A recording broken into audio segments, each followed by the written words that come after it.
तो दोस्तों आज हम आप लोगों को दुर्गा पंडाल पंचकोसी दुर्गा पंडाल का दृश्य दिखाते हैं। और दुर्गा पंडाल काफ़ी इस समय नया कंसेप्ट के साथ बनाया जा रहा है और यहाँ पर लॉटरी का भी सुविधा की गई है। आइए आप लोगों को दिखाते हैं पंचकोसी दुर्गा पंडाल। तो दोस्तों पंचकोसी चौराहा पर दुर्गा पंडाल।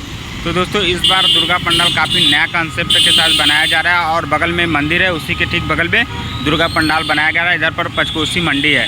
तो दोस्तों आइए पंडाल के अंदर चलते हैं, आप लोगों को पंडाल का पूरा नज़ारा दिखाते हैं।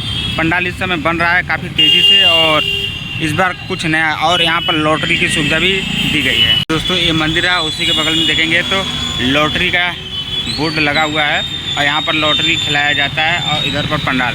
तो दोस्तों इस बार का पंडाल काफ़ी नया कंसेप्ट के साथ बनाया जा रहा है, काशी विश्वनाथ की तरह।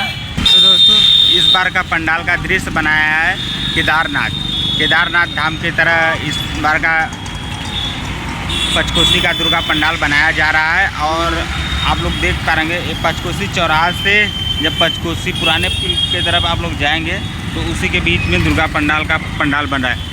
पंडाल का काम तो आधा से ज़्यादा हो चुका है। 10 नवरात्रि से एक दिन पहले इसको कपड़ा पूरा लगाया जाएगा, इसमें पूरी तैयारी की जाएगी। अंदर पूरा देख पा रहे होंगे पूरा बन चुका है।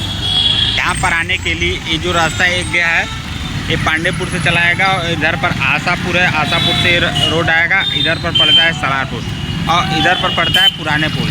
तो दोस्तों ये पंचकोसी चौराहा है। आप इधर आशापुर, पांडेपुर, सलारपुर किसी भी रोड से आ रहे हैं तो यहाँ पर आप लोगों को केदारनाथ धाम का दुर्गा पंडाल देखने को मिलेगा। अभी बन रहा है, नवरात्रि में जो चालू हो जाएगा। तो दोस्तों अगर आप लोगों को ये वीडियो अच्छा लगा तो प्लीज़ वीडियो को लाइक करें, कमेंट करें और अभी तक आप लोगों ने हमारे इस चैनल को सब्सक्राइब नहीं किया तो प्लीज़ सब्सक्राइब कर लीजिए। मिलते हैं एक धमाकेदार वीडियो तक, तब तक के लिए हर हर महादेव।